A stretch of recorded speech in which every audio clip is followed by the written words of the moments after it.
täna ma tahan, sõbrad, rääkida palve teemal. Ja ma tahan teiega koos vaadata paari kirja kohta kõigepealt.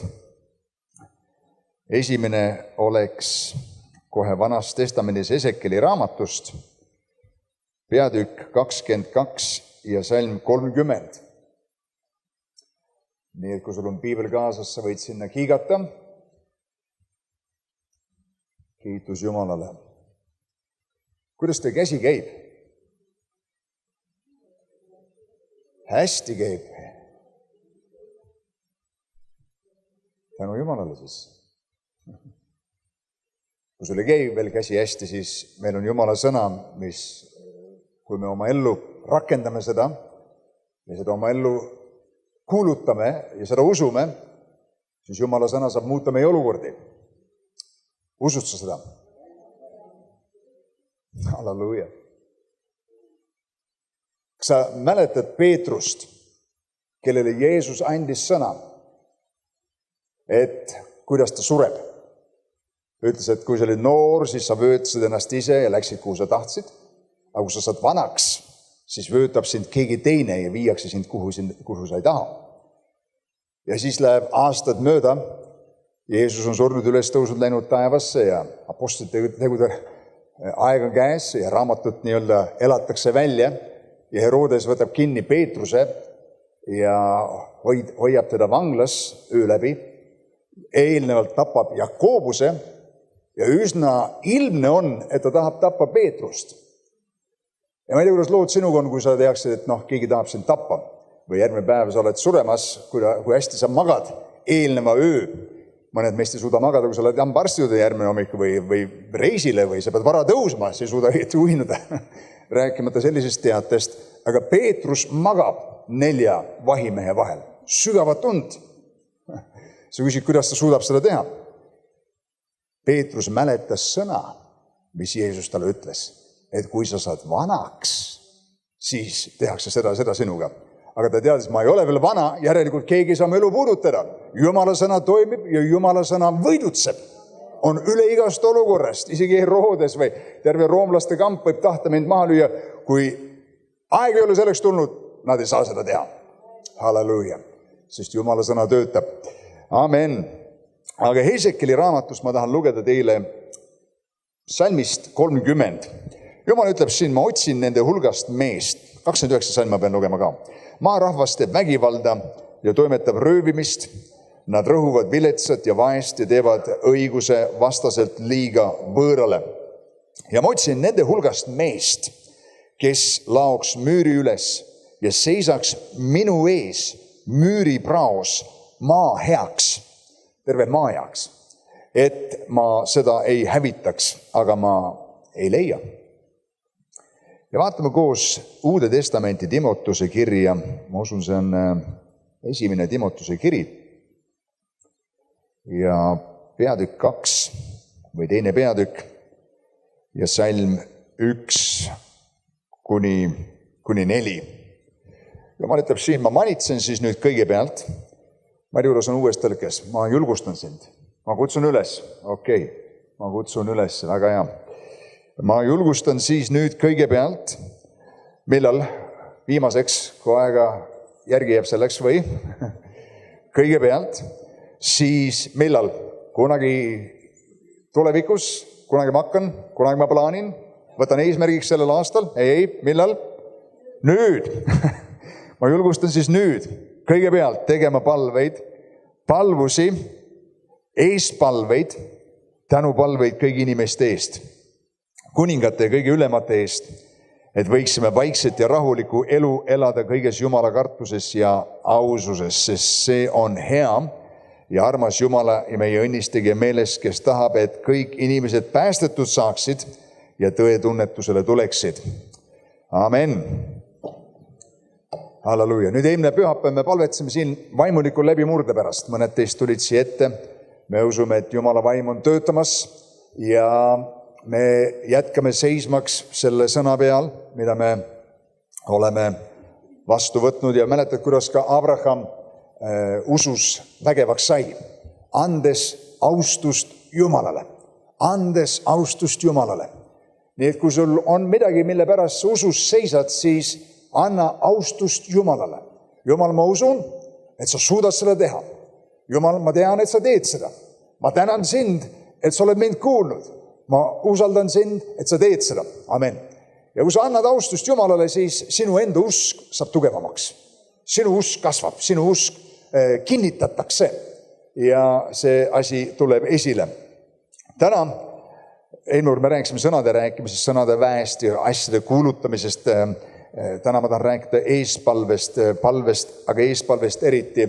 Aga eespalve on ka üks koht, kus Jumal kutsub meid esile kuulutama asju ja nagu vaimuliku või vaimsesse maailma rääkima. Ezekiel nägi surnud luid, terve org oli neid täis, kas polnud nii. Ja Jumal näitas talle seda olukorda, küsis, mis saab, ta ütles, Jumal, sina tead. Ja Jumal ütles talle, mis tuleb teha, et tal tuleb rääkida.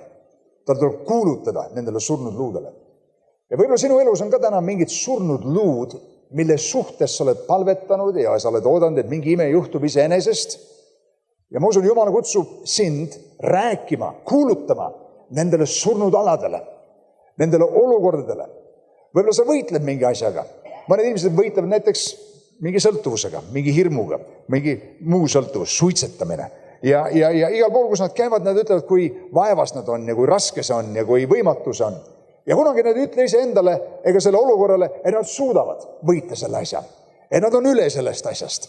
Me ei saa kogu aeg rääkida sellest, kui raske miski asi on ja kui palju see rõhub meid. Mingil hetkel sa pead ütlema, et ma suudan selle võita. Amen. Ma suudan sellega toime tulla Jumala abiga. Keegi just täna küsis, kuidas mul läheb. Ma ütlesin, Jumala abiga. Siis ta hakkas naerma. Amen. Ma tahan võtta iga võimaluse, et anda austust Jumalale ja kuulutada midagi oma ellu, mis aitab mind. Ja eestpalve on üks koht, kus meil tuleb kuulutada asju esile. Aga enne kui ma eestpalve juurde jõuan, ma tahan lihtsalt natukene rääkida palvest üldse. Ja alustada sellise mõttega, et miks üldse palvetada. Kas keegi on siin saalis, kes on mõtelnud sukse mõtte peale, miks üldse on vaja palvetada? Nii vähesed? Ülejäänud on probleem valetamisega või argusega? Ma arvan, et iga inimene on mingil hetkel mõtelnud, et kui Jumal kõike teab ja kõik läheb tema plaani järgi, milleks siis üldse vaja palvetada? Ja kui see ei ole põhjus, miks sa oled selle üle juurelnud, siis võib-olla see, et sa oled palvetanud mingite asjade pärast. Ja need ei ole läinud nii, nagu sa oled tahtnud. Kellegi elus on sellised palveid. Minu elus on. Ma olen palvetanud mingi asja pärast ja see ei läinud nii. Ma võitlesin selle pärast ja see ei juhtunud niimoodi. Ja siis on küsimus, et milleks siis üldse palvetada, kui see palvetada ei juhtu. ja mis on palve mõte? Ma tahan natuke sellest rääkida ka, et seda teemat esialgu meile jälle meelde tuletada. Jeesus ütles Matteuse evangeeliumis 6. peatükki 10. salm, et me paluksime, et Jumala isa tahe sünniks siin maal. Nii et ilmselgelt meil tuleb palvetada, et tema tahe sünniks. See on selge, kas pole nii. Samas on Piiblis laulude raamatus selline kirjakoht, et kõik, mis Jumal tahab, seda ta teeb taevas ja maa peal. Ja siis mõtledki niimoodi, et kui ta tahab kõik, mis ta tahab, teeb niikuinii, milleks siis minu palve siia juurde, kui ta niikuinii teeb, mis tahab.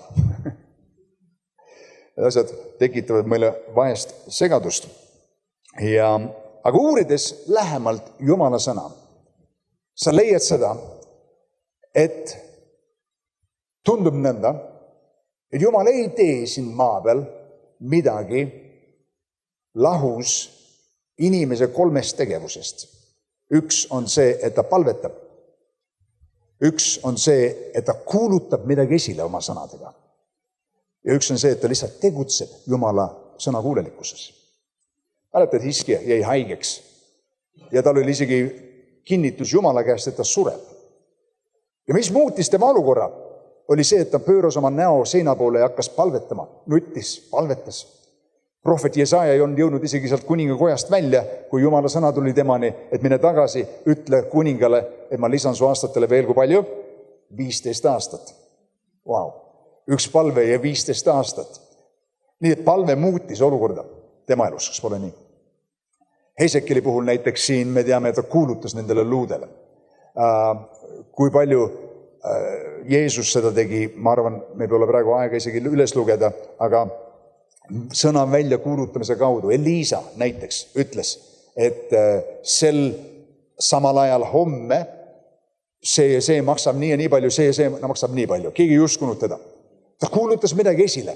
Ja tegelikult järgmine päev, seal olukord oli süürlastega ja Süüri armee põgenes ootamatult, jättis kõik oma varandused sinna telkidesse ja Jumala sõna läks tõeks.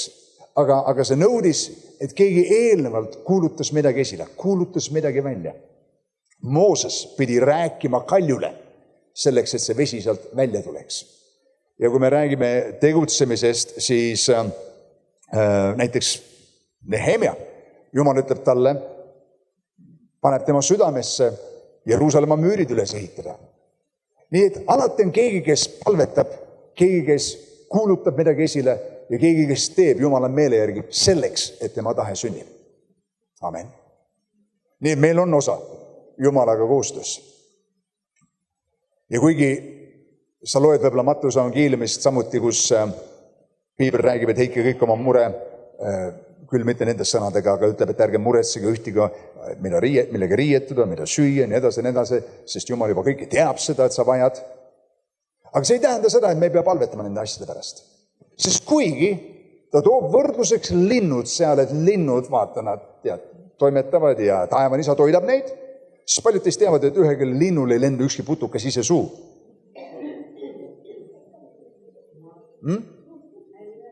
Taevan isa toidab teid, me ütleme, okei, taevan isa toidab neid, milleks mul vaja midagi teha. Lihtsalt istun kodus, ootan, suu lahti. Lükkan keelega veel välja, et tuleks midagi. Aga midagi juhtub. Sellepärast, et ta ei pidanud silmas, et linnud ei pea midagi tegema.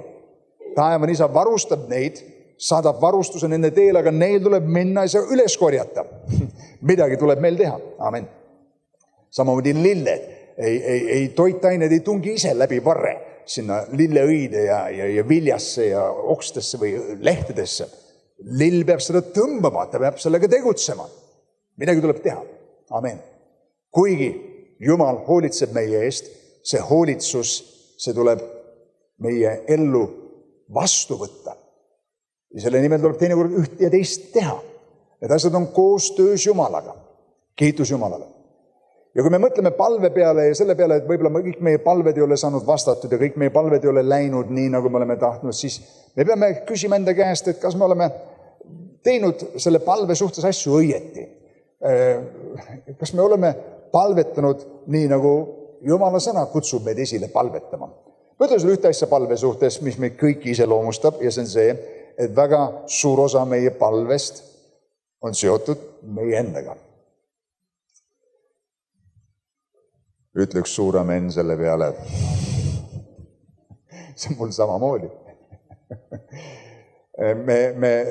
See on meie pere või meie lapsed või meie varustus või meie soovid ja nii edasi, kas pole nii?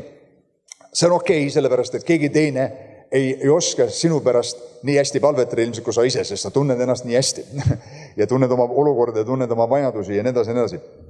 Aga selge on see, et palve on üks uks, mille kaudu Jumal tegutseb siin maa peal. Kui sa palud enda eest, sa palud oma vajaduste eest, sa palud endale tarkust või sa palud oma perekonna eest või sa palud terve rahvuse eest, keegi peab kuskil seisma Jumala ja inimeste vahel ja tegema palvet ja seisma usus, et see asi esile tuleb. Nüüd, kui me vaatame palve peale veel edasi ja vaatame, mida Jeesus rääkis palves, siis Matteuse evangeeliumis on juttu sellest, Jeesus ütleb, et kui te palvetate, siis esimene asi, mis ta ütleb, on see, et ärge olge nagu silmakirjatsejad. Ja siis ta ütleb seal niimoodi, kes armastavad palvetada, aga mitte, et nad armastavad palvet nii väga, aga nad armastavad palvetada teatud kohtades ja silma paistvates kohtades. et inimesed neid näeksid. Nii et nad ei armasta mitte palvet, vaid nad armastavad teatud kohas näidata, et nad palvetavad. Ja siis Jeesus ometigi ei lähe nagu sellest teemast kõrvale, vaid räägib edasi, aga sina, kui sa palvetad, siis mine oma kambrisse ja sule uks ja palu seal isa ja tema, kes näeb salajasse, tasub sulle selle eest. Nii et meil võib-olla on ajad, kus me palvetame teel tööle või sa sõidad ühest linnast teise, oled autoroolis, võib-olla naised teeb make-upi peale pannes palvetate, ma ei tea, võib-olla sa pesed hommikul hambad ja palvetad, ma ei tea, kuidas sa neid palveaja leiad, aga erinevad inimesed palvetavad erinevatel aegadel ja see on täiesti normaalne, see on okei, et meil on ajad, kus me palvetame nagu terve päeva vältel, aga need kõik tavaliselt on jagatud ajad mingi muude tegevuste vahel. Aga on ajad, mida Jumal ootab, et me teeksime, kus sa lähed oma kambrisse ja suled ukse ja keegi teine ei sega sind. Ja sa teed seal ainult ühte asja, sa suhtled seal Jumalaga. Paljud teavad seda, et sa võid oma abikaasaga, sest see on tõde inimeste vahel tervikult üldse, võid taga küll suhelda jooksvalt, rääkida, siin tuleb need arved maksta lastest, kes kuhu millegi viib ja mis sa teed sellel õhtul ja mis kellast su trenn on ja mis kellast tema trenn on ja rääkida nendest jooksvatest asjadest ja ometi mitte luua ühendust oma abikaasaga. Kõikidest nendest asjadest küll rääkides, kuni sa teinekord istud maha, kambris ja suled ukse ja räägid üks ühele asjadest südamesse, kuni sa tunned ühendust. Paljudest on palvetanud Jumala poole ja mitte tundnud ühendust. Jumal tahab ühenduda meiega. Ja ta tahab, et sa tunneksid seda ühendust taevaga. Ja see on rohkem kui lihtsalt, ma tulistan oma palve, annan Jumalale nimekirja, mis tal ära tuleb teha. Siin on su 10 asja, mis sul tuleb teha minu jaoks. Õnnista mind, mu naistega kedagi teist. Ja ühesõnaga, that's it, eks ole. See ei ole piisav. See ei ole õige viis palvetada. See ei ole tulemusi toov palve. Jakobus ütleb, et te palute, aga ei saa, sest palute kehvasti. Palute pahasti, on see täpne tõlge, okei. Aga me tahame õppida palvetada heasti, kui eesti keeles on üldse suke sõna olemas. Hästi, ma olen pidanud lastelt õppima, hästi, mitte heasti, muidugi. Kiitus Jumalale. Nii et sa võid endale panna sukse märksõna kirja palve kohta. Jagatud aeg on hea, kui sa jagad Jumalaga oma aega teiste asjade keskelt, see on hea, aga parim on see, kui sul on eraldatud aeg. See oli, mis Jeesus ütles, ka viisid, kuidas meil tuleb palvetada. Ja ta ütles, selline palve nüüd ei ole tingimata garantii, et sa saad kõik, mida sa iganes ihaldad. Aga Jumal ütles, et isa näeb salajasse ja tasub sulle. Ühel või teisel viisil sa saad tasutud. Kui sa saad ühenduse Jumalaga, kui sul on eraldatud aeg Jumalaga, ühendus Jumalaga, sa saad tasutud, kiitus Jumalale. Ja mida ma ütleks veel, ma arvan, see on tõsi meie kõigi suhtes, kes me oleme palvetanud. Me oleme palvetanud asju, mis ei ole olnud tegelikult parimad meile niikuinii. Alles tagantjärgi perspektiivis me saame aru, see ei olnud parim. Sest meie perspektiiv on piiratud sellest, mida meie arvame, et võiks õige olla, mis võiks parim olla meie jaoks. Ja ma ütlen sõbratel ühte asja, mis iganes, alustame selle laused niimoodi, Jumal on hea. Ja mis iganes Jumal sulle palves vastu ütleb, ja, ei või vaikib, see on parim sinu jaoks. Isegi ei võib olla sulle parim. Muidugi sina mõtled, ma tahtsin seda nüüd ja praegu ja kaua ma ootan ja aeg läheb ja vaata mu vanust ja vaata, kui kaua mul on Jumal. Sul on kerge seal kullast trooni peal öelda, et oota, ma olen siin mullast maa peal ja asjad ei ole nii lihtsalt siin, tead. Tee juba rutem, tead. Pane asi käima. Kell tiksub. Mul ei ole aega oodata, tead. Ime peab sündima nüüd ja praegu. Aga selles igavikulises perspektiivis, nagu me täna kuulsime siin ülistuse keskelgi, meil tuleb Jumalat usaldada, et Jumal teab parimat. Parimat aega, parimat viisi, parimaid isikuid, kellega sul tuleb olla, kohtuda, teed ristuvad. Ma usaldan, et Jumal on mind viinud sinna paika, kus ma olen. Et see, kus ma täna olen, ma ei ole juhuslikult siin. Paljud teist teavad seda, et inimene kavandab oma teed, aga Jehova juhib tema samme. Sa ei ole juhuslikult täna seal, kus oled. Jumal on juhtinud sind. Ja vahest me püüame oma enda jõust muidugi siis pressida kuskile teise suunda ja näha, et keegi teeb midagi ja mõtlen, ma teen seda sama ja püüan füüsiliselt kätte saada midagi, mis Jumal saab ainult vaimulikult mulle anda ja tihti väsitame ennast seda tehes. Või palume midagi, mis ei ole Jumal meile plaaninud anda niikuinii. Oled sa palvetanud niimoodi, et sul ei ole usku? Palud, tead küll, niikuinii ei saa, aga ikka palud igaks juhuks. Halleluja. Ma olen seda teinud ka nii, et ma olen sinuga täpselt samas ühes paadis. Okei. Nüüd ma tahan tulla eestpalve juurde.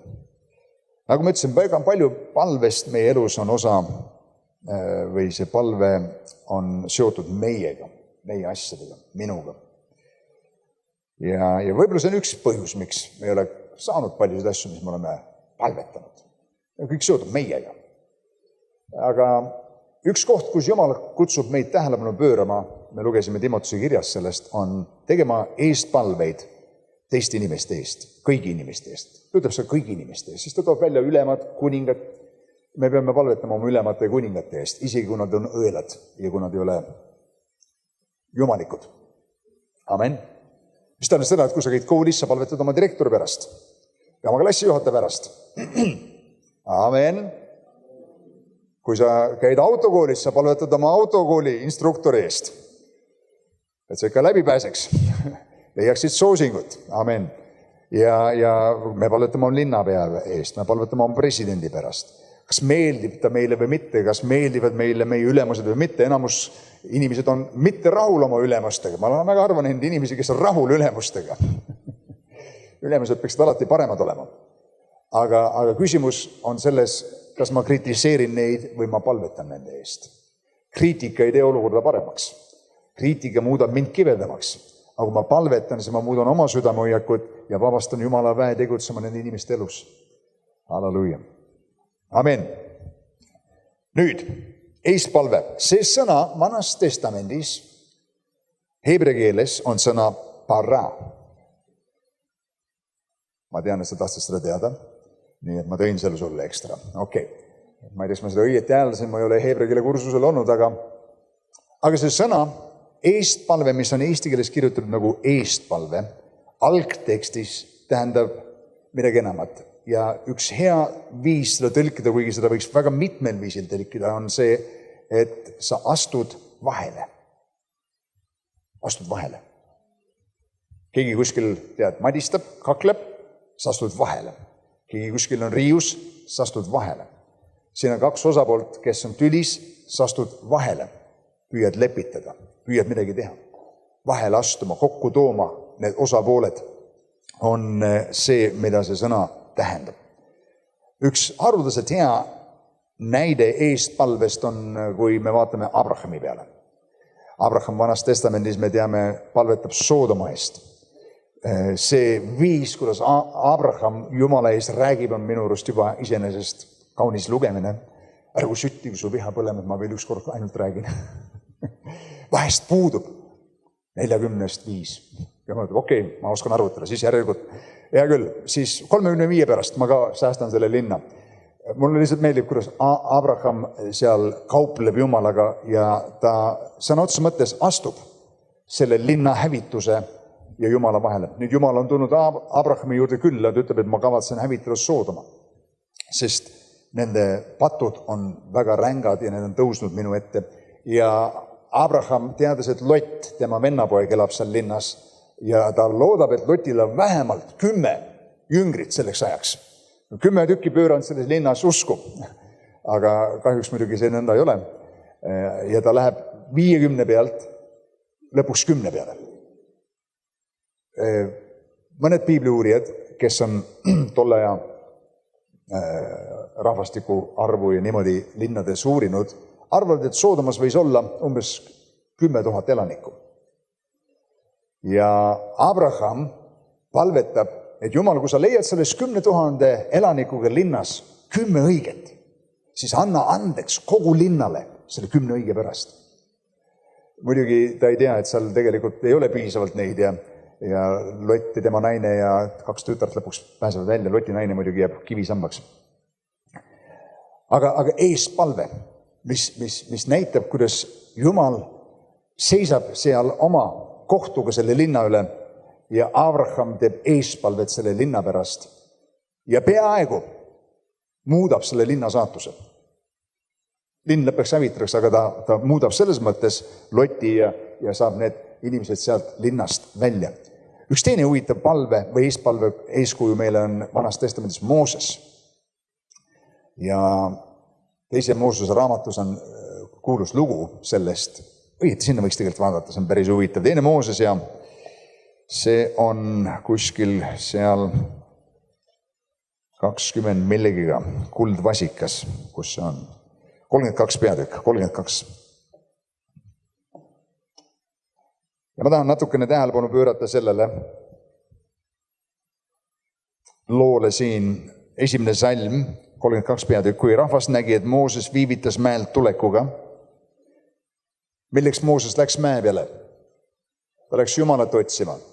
Ta läks seisma oma rahva eest. Ta läks, et Jumal andis talle 10 käsku, lõppeks me teame. Nii et Mooses teeb õiget asja.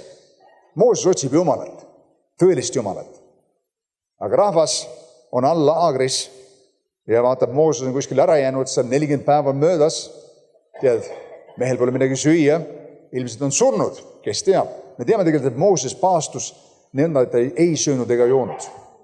Nüüd see on üleloomulik paast 40 päeva niimoodi paastuda. Ja ainuke viis, kuidas ta suutis seda teha, oli see, et oli Jumala ligi olus. Ta rääkis Jumalaga palgest, ta tuli tagasi palehiilges. See on tavaline asi, mis juhtus seal. Ja me ei ole päris kindlad, et Moosest samamoodi tajus seda aega 40 päevana, kui meie nagu oleks tajunud. Ta oli täiesti teises dimensioonis seal, okei. Aga ta ütleb seal niimoodi, siis rahvas kogunes Aaron ümber ja ütles talle, võta kätte ja tee meile jumalaid, kes käiksid meie ees. Hämmasta, kuidas inimesed vajavad mingisugust kõrgemat juhtimist oma elus. Kui nad tõelist Jumalat ei usu, siis vaatavad tähtede seisu, mis horoskoop näitab, mida posijad ütlevad, mida sensitiivid annavad meile nõu. Tee meile jumalad, sest me ei tea, mis on juhtunud selle sõnase Moosesega. Mehega, kes meid tõi Egiptuse maalt välja. Huvitav, kuhu jäi Jumal, kes vabastas neid suure käega? Kuhu jäi Jumal, kes tegi Punase mere lahku? Ja nii edasi ja nii edasi. See on, kui kähku inimesed unustavad ära Jumala asjad. Hallo, oled sa märganud seda enda puhul ka? Jumal teeb midagi vägevat ja me unustame ära. Aasta läheb mööda ja me unustasime ära, kui vägev see konverents oli. 6 päeva läheb mööda, ma unustasin ära, kui vägev pühapäev oli. Ma mõtlen, ma ei lähe täna hommikul, uni on magus ja nii edasi. Siis Aaron ütles neile, ja ma hämmastun sellest, kui lihtsalt Aaron läheb kaasa selle mänguga. Rebige ära kuldrõngad, mis teil kõrvus on, teie naistel, poegadel ja tütardel ja tooge need mulle. Ja kogu rahvas rebis ära kuldrõngad, mis neil kõrvus olid ja tõid need Aaronile. Tema võttis need vastu nende käest, töötles lõiketeraga ja valmistas valatud vasika. Vau. Siis nad ütlesid, see on su Jumal Iisrael. Kuldvasikas, kes sind tõi Egiptusest välja. Millal sa nägid seda vasikat enda ees kõndimas enne? Esimest korda näen, kuidas ta mu päästmisega seotud on. Inimesed hakkavad uskuma veidrad asju, kui nad tahavad midagi uskuda tingimata. Kui Aaron seda nägi, siis ta ehitas selle ette veel altari. Ja Aaron hüüdis ning ütles, homme on Jehova püha.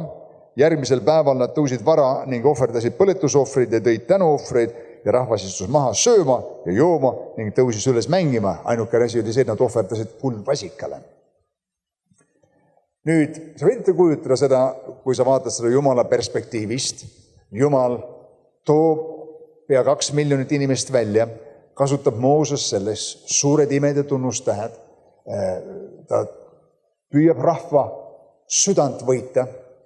Tema eesmärk on tegelikult, et sellest rahvast saaks rahvus, kes tunneb teda ja ülistab teda sellel mäel, mitte ainult Mooses. Mäletad seda? Rahvas lõpuks ütleb Moosesele, et kuule, sina räägi Jumalaga, me ei taha otse Jumalaga rääkida. Liiga karm, me peame liiga palju oma elu pühitsema, me peame liiga palju seda ja teist tegema. Ühesõnaga, sina tegele sellega, me oleme lihtrahvas ja too Jumala mõtted meie juurde, aga Jumala algne plaan oli, kõik rahvas võiks teda tunda. Ja siin on nüüd nad teinud omale võõra Jumala. Pane tähele, mis Jumal ütleb salmis 7. Siis Jehova rääkis Moosesega. Mooses ja Jumal on alles mäe peal omavahel seal rääkimas. Mine astu alla, sest suur rahvas, Jumal isegi ütles, et minu rahvas on, sest see sinu rahvas, kelle sina tõid Egiptuse maalt välja, kelle sina tõid Egiptuse välja, on teinud pahasti. Nad on kähku pöördunud teelt, mida ma neid käskisin käia. Nad on enesele teinud valatud vasika. Nad on seda kummardanud ja selle ohverdanud ja nad on ütelnud, see on su Jumal, Iisrael, kes sind tõi Egiptuse maalt välja. Nii et Jumal oli teadlik kõigest. Jumal mäe peal räägib Moosesega, ta on kõigest teadlik. Me teame seda, et ta on. Ja Jehova ütles Moosesele, ma olen näinud seda rahvast ja vaata, see on kangekaelne rahvas. Jäta nüüd mind üksi, et mu viha saaks süttida põlema nende vastu ja ma saaksin nad hävitada. Nüüd, kas Jumal peab seda silmas või mitte? Kas Jumal viskab välja sõnu, mida ta ei kavatse teha või mida ta lihtsalt lollitab? Absoluutselt mitte. Nii, kui Jumal ütleb, siis Jumal peab tegema, kui ta on ütelnud. Ja siis tuleb niimoodi Moosesele, aga sind ma teen suureks rahvaks. Wow. Teiste sõnadega, tühja Abraham, tühja Iisak, Jaakob, kõik see põlvene sealt, ma teen täitsa uue liini, vana lükkan minema, hävitan need ära. Mooses, ma pakun sulle eluvõimalust, sina oled mees, kellest öeldakse, et sinust tuli Iisraeli rahvus, terve rahvus esisa. Vau, milline au. Ja Mooses ütleb, sorry, thanks, but no thanks. Tänud, aga ei, tänan. Õieti see nõuab väga suurt alandlikkust. Ja pole ime, et juudid ütlevad, et Mooses oli üks, kuidas on see, meekest mees, see on niisugune tasasem mees, tasane, alandlik mees. Sest Jumal tegi talle isiklikult niisuguse pakkumise, ütles, et ei, ma ei vääri seda, ma ei taha seda. Päris suur nagu asi, öelda Jumalale ära üks pakkumine. Kui Jumal isiklikult ütleb talle, ma teen sinust suure ja vägevama rahva. Aga Mooses anus Jehova oma Jumala ees ja siin on, kus eest palve sisse tuleb, sõbrad. Ja ta teeb palvet terve rahvuse eest. Seal võis olla 2 miljonit inimest. Jehova, miks sütib su viha põlema oma rahva vastu, kelle sina tõid Egiptuse maalt välja? Mäletad, mida Jumal just ette kaasa ütles? Sina tõid ta ja... kelle sina tõid Egiptuse maalt välja oma suure, võimsa ja vägeva käega.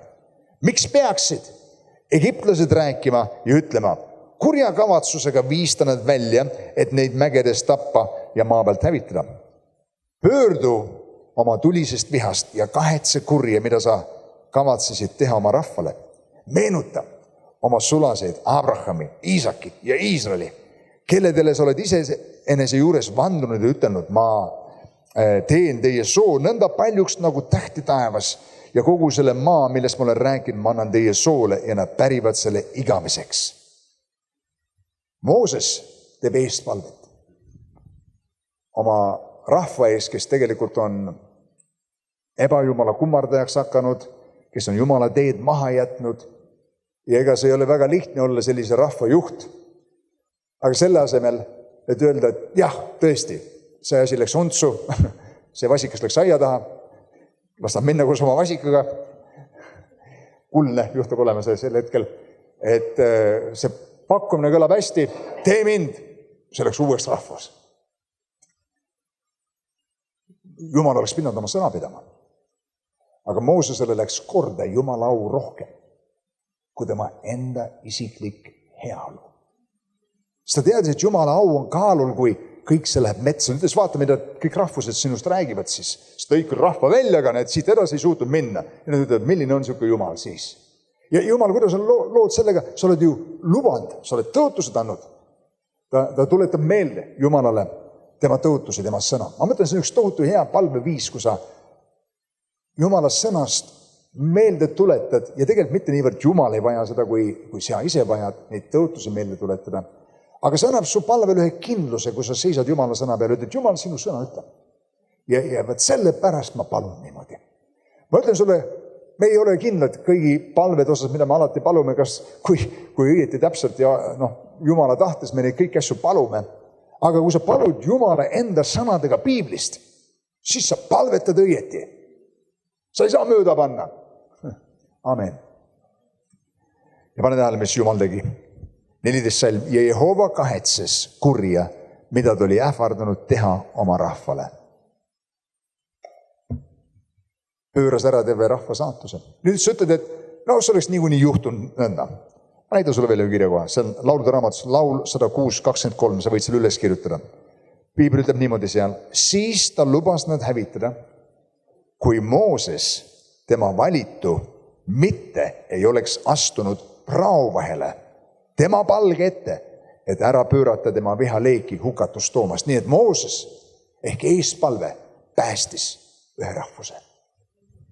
Eestpalvetaja päästis müüripraos olles terve rahva saatuse.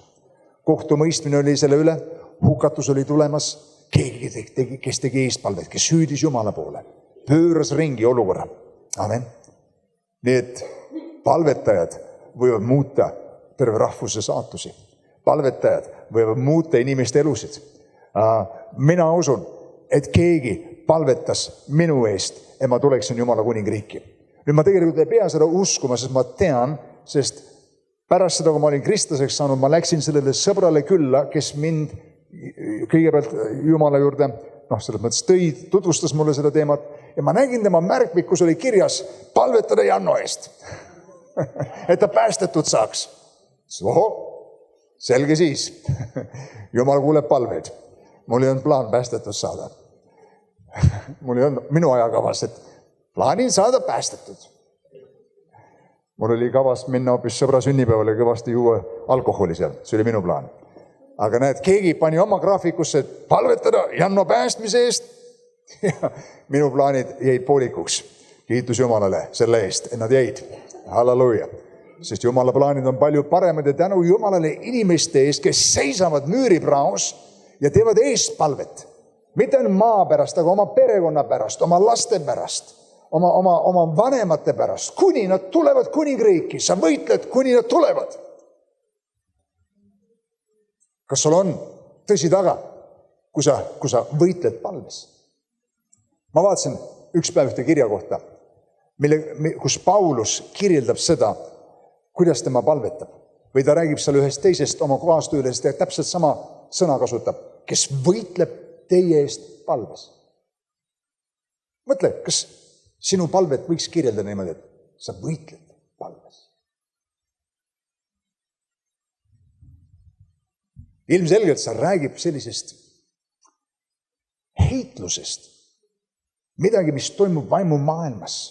Keegi, kes hüüab Jumala poole, keegi, kes võitleb. Jeesus võitles palves Getsemane aias sellisel viisil, et tal higi muutus otse kui verepisarataks. Ja Piibel räägib, et ta heitles palves.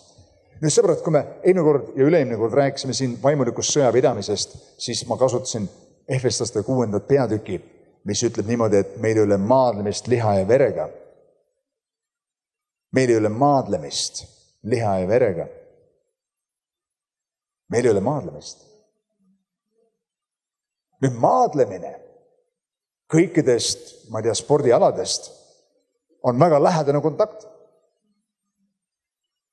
Ma käisin pingsi mängimas eile ja see ei ole nii lähedane. Üks selm, mitte eile, aga kunagi vihastus, et tal nii kehvasti välja tuli, võttis reketi ja viskas vastu laudade, et seal lendas mitu lauda üle ja tabas ühte naisterast vastu jalga, aga see on väga harva, kui seda juhtub, nii lähedast kontakti. Enamus ajalt see ei lähe boksiks, see ei lähe maadluseks, see püsib pingsi juures, okei? Aga kui ta ütleb siin, milline on see vaimuliku sõjapidamise kirjeldussõna, kuidas sa koged seda, siis ta kasutab sõna maadlemine. Ja ma ei hakka tooma näidet siin, kuidas maadlemine käib ja kahte vabatahtlikku kutsume ette siia. Ma arvan, te kõik teate. Maadlemine on väga lähedane kontakt.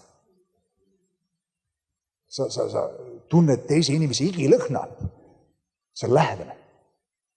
Nii et see, kuidas kristlane võib tihti kogeda vaenlase rünnakut, see ei ole kuskil kaugele eemale, kellegi teisega juhtub midagi. Sa koged seda väga lähedaselt. Midagi toimub sinu elu vastu. Ja sa maadled selle vastu. Sa ei lase ennast sellili panna. Keegi tahab sind sellili panna. Ei, ma seisan oma perekonna eest. Mul võib olla hääl ära, ma palvetan edasi. Ma võib-olla tunne midagi, aga ma seisan Jumala ees, kuni asjad juhtuvad. Halleluja. Ma ütlen sulle, Jumal tahab taastada palvehüüu oma kogudusse. Sest millal sa viimati hüüdsid Jumala poole asjade pärast? Me võib-olla tegime väikse palve, mulle seda, anna mulle teist, et ma vajan seda, õnnista seda, et okei, amen, halleluja, mul on kiire, ma pean minema edasi asjadega. Aga minna oma kambrisse, sulgeda uks, eraldatud aeg Jumalaga ja palvetad, kuni sul on ühendus taevaga. Ja ma ütlen sulle, kui taevas tuleb maha peale, kas või alguses sinu palvekambrisse, sellest algavad muutused pihta, mida ei ole isegi võimalik kirjeldada. Iga ärkamine siin maa peal on hakanud pihta sellest, et kuskil on rahvas olnud rahulolematu antud olukorraga ja hakanud hüüdma Jumala poole, et muutus tuleks esile. Amen. Andku Jumal meile palvetajaid. Andku Jumal meile eestpalvetajaid, kes palvetavad teiste eest, kes võitlevad. Sest me ei saa lihtsalt kõik ära teha elektrooniliselt, kõrgtehnoloogiliselt, tead, film ja raadio ja audio ja video, tore on, kõik see on väga hea. Lõppeks me vajame tulla selle vana, hea Jumala põhimõtte juurde, mis liigutab taevast ja mis puudutab maad. Ja need on palvetavad inimesed. Ütle üks hea amen selle peale. Tead, mitte Catherine Kuhlman, Aimee McPherson, Semple McPherson, oli kuulus California pastor, kes alustas 4 nurga evangeeliumi koguduse liikumise. Inglise keeles on 4 square, 4 nurka. Ja seal olid Jeesus päästab, Jeesus ristib, Jeesus ristib püha vaimuga, ta on peatselt tagasi tuleb kuningas, 4 põhitõde. Tal oli väga huvitav viis, kuidas ta teenistusi läbi viis ja näiteks kui ta ohvrit üles võttis, ta oli sellises suures auditooriumis, kus oli mitu rõdu. Meil on ka rõdu siin, aga seal oli palju rõdusid, selline teatri vana hoone oli. Ja siis ülevalt teiselt korruselt ja 3. korruselt, ei jõudnud kohe tulla ohvriga alla. Ja siis ta oli niimoodi nööritamatud, mis tulid lava peale. Ja siis inimesed panid oma rahatähed sinna nööri külge pesulõksu ja siis ta tõmbas need sealt alla. Okei, väga innovatiivne lähenemine ohvri võtmisele. Aga kunagi tulid tema juurde reporterid ja siis nägid, et ta palvetas inimeste eest ja inimesed kukkusid Jumala väest pikali. Reporter muidugi teab, mis vägi see on, nad arvasid, et tal on mingisugune elektri väikene paljas juhe siin, mis kui ta puudutab inimesi, siis annab sellise väikse säraka, nagu teed politseis, mis agregaat see on, tead, kus ta halvab ära inimesed ja pikali maas, umbes sama efekt. Mõnigi tollal vist seda relva polnud küll, aga midagi nad siis kahtlustasid ja tulid tema juurde, ütlesid, et Aimee McPherson. Ja nad küsisid tema käest ja ütlesid, kus on sinu generaator? Ja Aimee ütles, et keldris. Aimee mõtles hoopis teist asja, mida nemad mõtlesid. Nad said üksteisest täiesti valesti aru. Aimee ütles, et keldris. Ja siis reporterid mõtlesid, et nii lihtsalt saidki teada, et kus seal naisel on see, tead, akupaagid seal kõik laetud ja juhtmed jooksevad üles lava peale ja siis tead, tema varrukas tulevad välja. Ja läksid keldrisse seal ja siis ukse avas oli seal 20 vana tädikest, palvetasid palavalt palves, hüüdsid Jumala poole ja Aimee McPhersoni jaoks see oli tema generaator, see oli tema aku, see oli tema väeallikas. Ma ei tea, mida reporterid sinna kirja panid küll, aga midagi nad panid. Halleluja. Ja Piibel ütleb Jesaja raamatus, et Jumal otsib eestpalvetajat maa eest. See on Jesaja 59, 15 ja 16. Ezekieli raamat 22, 30, nagu me lugesime, Jumal otsib eespalvetajat. Ta ütleb, ma otsin, aga ma ei leia. Andku Jumal, et ta leiaks. Andku Jumal, et ta leiaks meie seast.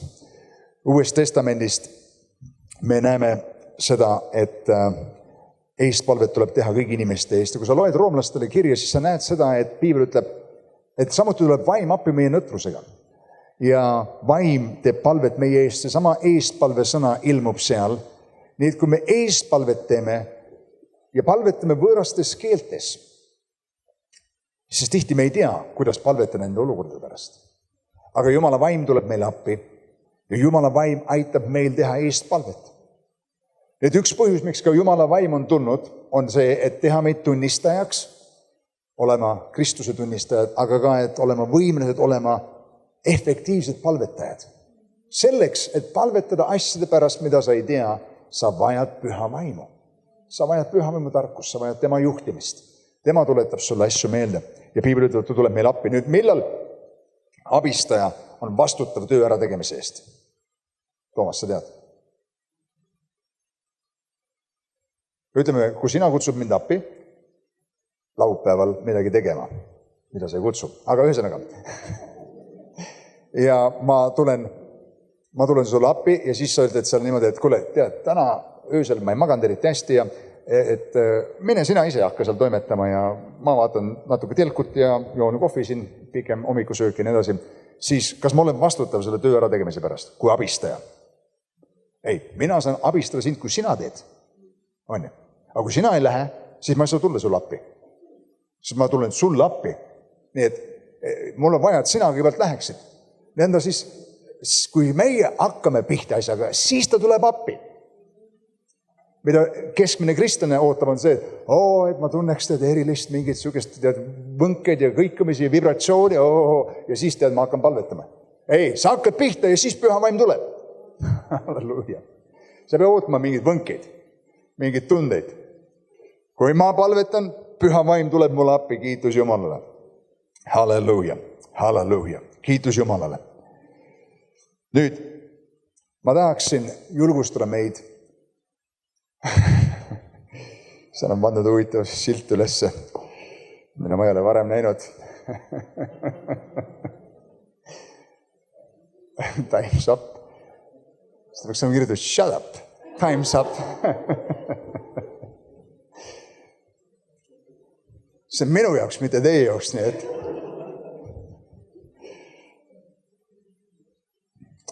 Halleluuja. Aeg palvetama hakata. Palju sa ikka räägid? Kiitus Jumalale. Aga ma tahaks veel ühe kirjakoha teile näidata. See on ekstra asi. Ja see on Apostlite tegude raamatus 12 peatükk. 12 peatükk.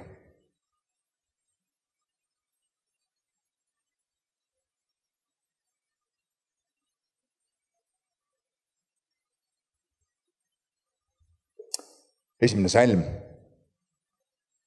Ja see on midagi, mida ma kogen, et Jumala kutsub meid selle juurde. Aga sel ajal pistis kuningas Herodes käe mõnede külge kogudusest, et neile paha teha, ja tappis mõõgaga Jakobuse ja Hannese venna. Ja nähes, et see oli juutide meelt mööda, võttis ta ette vangistada ka Peetruse. Sel ajal oli apnemata pühad. Ta võttis tema kinni ja heitis tema vangitorni. Ja Peetrust, salmis 5, peeti vangis, aga kogudus tegi väsimata palvet tema eest. Ma usun, et sel tunnil Jumal kutsub meid kui oma rahvast intensiivistama oma palvelu. Ma ei tea, kus oma palveluga oled, aga ma usun, et me saame minna veel kaugemale. Ma usun, mõned meist peavad lihtsalt võib-olla esimese sammuna tagasi minema sinna, kus me oleme olnud ja siis mineme edasi. Me oleme võib-olla lasknud minna need asjad. Elu on tulnud vahele, elu on kiire, palju asju tuleb teha, aga me ei saa ilma selleta, et me oleksime tundlikud palvesõdurid Jumalale. Sest lõppeks me näeme rohkem vaeva, teeme rohkem tööd ja saavutame vähem kui see, kui me alustame Jumalaga pihta ja tema näitab meile ja juhatab meid elava vee allikale. Kiitus Jumalale. Nii et sellel tunnil ma usun, et Jumal kutsub meid, et ta vajab palvetavat kogudust. Jeesus vajab palvetavat kogudust. Mäletad seda, kui Jeesus oli palvetamas Getsemani aias ja tema kogudus tol hetkel 11 liiget, okei, aga siiski, mida nad tegid? Magasid. Ja mida Jeesus ütles, kas te jõua minuga 1 tund valvata ehk palvetada? Nii et sel tunnil me vajame seista müüripraos. Me vajame teha eestpalvet. Ja ma tahaks kutsuda üles sind, esitada sulle üleskutse, väljakutse. Ja see on see, mis iga koosolek tegelikult ka on. See on see, mis Jumala sõna teeb, kui sa kuuled seda, loed seda, mõtled selle peale. See esitab sulle väljakutse. Milleks käia koguduses? Milleks lugeda piiblit, kui see ei muuda sind? Kui see esitab sulle väljakutse, kui midagi meie elus ei muutu, ma lähen siit saalist välja, elan täpselt samamoodi edasi, nagu elasin siis, kui ma siia sisse tulin. Ja siis me ootame ja igatseme muutusi oma elus. Ja me ei ole midagi valmis muutma oma elus. Üks väike asi, mida me saame teha, sõbrad, on see, et me hakkame tegema eespalveid. Olid ajad, kus palvekoosolekud olid suured koosolekud. Tead, mis need täna on? Kõige väiksemad koosolekud koguduses. See peaks nii olema. Ma ei usu, et see on õige. Ma usun, et see on üleskutse meile midagi ette võtta sellega. Kogudus peaks olema paik, kus palved tõusevad. Minu koda peab hüütama, palvekojaks ütles Jeesus. Amen. Ma ütlen, et see on esmalt, ma ei tea, kristliku draama tegemise paik või mida kõike me teeme. Need on kõik head asjad, ma ei kisu neid maha. Aga ma usun, kõige selle juures me peame jätma tähtsad asjad tähtsateks. Halleluuja. Kutsume ülistustiimi uuesti üles siia. Ja mul on hulga siin kirjakohti, mida ma tõin, aga ma ei hakka neid kõiki teile ette lugema täna.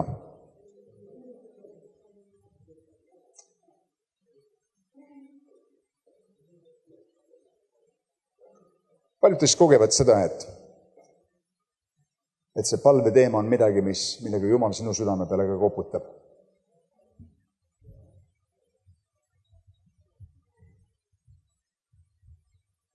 Kui ma sain kristlaseks, siis ma mäletan mingi aja pärast ma sain teada, et selles koguduses seal on palvekoosolek neljapäeviti. Ja ma olin väga põnevil sellest. Ja nii nagu me tavaliselt oleme, kui me oleme kristlaseks saanud, me oleme põnevil Jumala asjadest. Ja ma läksin sinna neljapäeval, ma mäletan seda, et alguses ma olin natuke ebakindel, sest ma mõtlesin, et see on mingite eliidi jaoks, aga siis ma sain teada, et tere tulemast, kõik on tere tulemast, väga tore. Ja see oli palvekoosolek ja need olid palvekoosolekud, mis ei olnud mitte palvekoosolekud, kus tegelikult räägiti niisama, tead, keegi jälle jutlustas ja palju laulmist ja siis teeme lõpupalve. See on see. See oli palvekoosolek, mis kestis vahest 3 tundi. Vahest, tead, rohkemgi. Aga küsimus ei ole, kui pikalt see kestab. Ma ei räägi sellest tingimata. Aga selles, et kogudus palvetas sellisel viisil, et kui ma kõndisin sinna, see oli Vana-Pärnus Luha tänaval, pastor Harle elab täna selles majas, aga tol ajal oli see, tema vend oli pastor koguduses Pärnus ja seal majas oli väga tihti kristlasi sees. Ja kui ma kõndisin juba üks, kuidas nad ütlevad, tänavavahe, Eestis plokk eemalt, siis ma kuulsin, kõva mürge hääl tuli kuskilt.